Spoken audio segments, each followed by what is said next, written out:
По этому патчу можно понять, что разработчики услышали игроков. Новые механики, которые они добавили боссам в этом патче, показывают это. Small patch, but huge improve.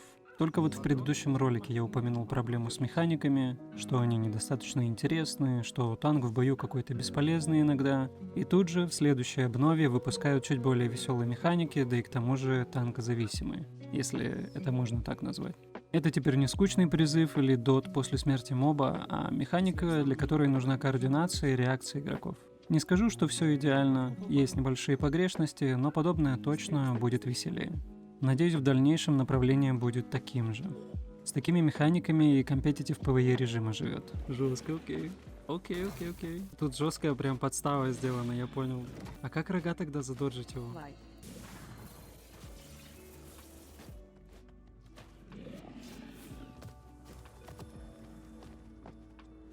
Рывок It was будет. at this moment that he knew. He fucked up. Нет!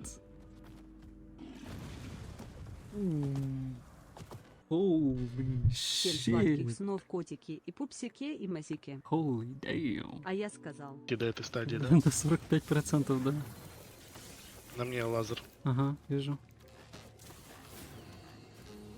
Ну и где?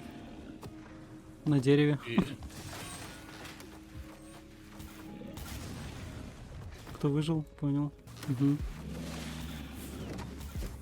Ну и где? Блять, кринж. Рапсодия пока выглядит слишком мощной, в том плане, что ее пережить без радианта невозможно.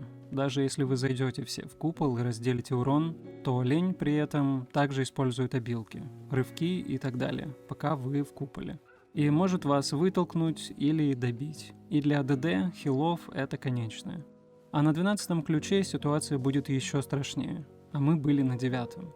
Обилка прикольная, но она наверняка должна как-то переживаться за счет правильного и своевременного реагирования игроков. И успешный сейв — это их награда. Ибо как-то странно получается, когда игроку приходится бессмертие юзать, чтобы это пережить. Как будто костыль. Надо переживать будет просто тогда.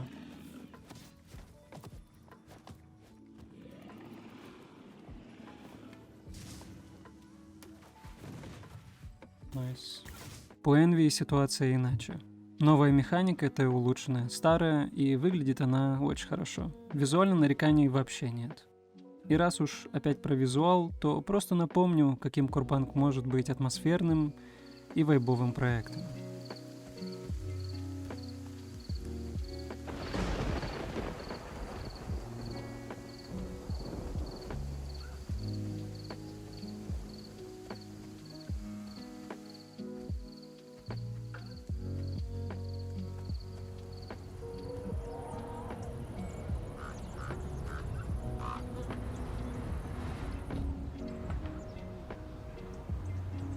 Ключей уровня 2, то есть второго тира. Когда здоровье падает до 80%, он начинает использовать новую способку «Лесная рапсодия». Начиная с ключей Т3, сложность 9 и выше, включая режим состязания, достигнув 45% здоровья, олень начинает использовать способку «Северное сияние». А «Лесная рапсодия» — новая способность. Олень собирает энергию природы между рогами и стреляет лучом в случайного игрока, накладывая метку рапсодии на 10 секунд. По истечению времени действия рапсодии отмеченный игрок взрывается взрывом, нанося огромный магический урон всем игрокам на арене. Этот урон имеет бонус 70% магической пенитры. Через короткое время после нанесения метки от игрока отрывается фрагмент энергии и падает на землю, создавая защитный купол в точке удара. Этот купол удерживает взрыв, равномерно распределяя урон между всеми игроками, находящимися внутри.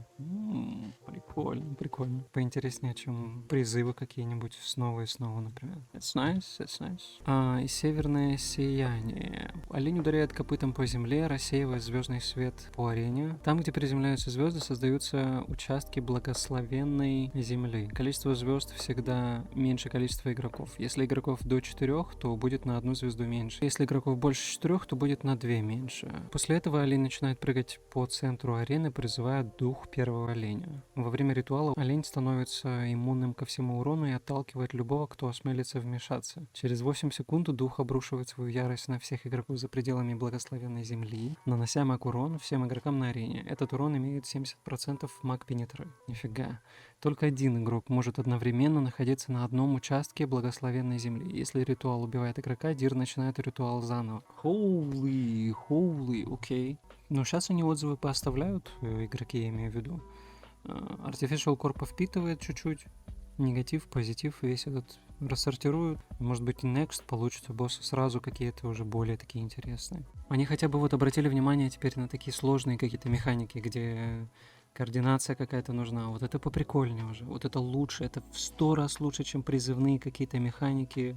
Снова и снова призывать там то щупальца, то растения, то на Энви вот это вот всех жуков и так далее. А вот это уже, вот это найс, вот это найс. На других всех боссах тоже не хватает этих же механик, ну, подобных что-нибудь. Может, они где-то, у них представление свое было игры. Люди начали бегать, мы начали бегать, давать какой-то отзыв, ребята там на стриме, у нас на стриме тоже. Они наверняка все мониторят, смотрят. Так, людям не нравятся механики призыва, людям не нравится снова, что тут аффиксы какие-то дурные появляются. Я, кстати, должен заметить, с момента выхода арен сколько прошло? Недели 3. За это время они успели накатать какие-то новые 2 или 3 или 4, не знаю, 5, не знаю сколько у Envy еще, новых механик. И за это время они успели кучу багфиксов вывести и еще и накатать новых механик. Не знаю, медленно это или быстро, но для меня как будто это довольно быстро. По Точку не кинь, ощущениям, половину там урона только теряешь. художники херачат в поте лица луль. Возможно. Не, художникам реально стоит отдать почтение. Но нехорошо постарались.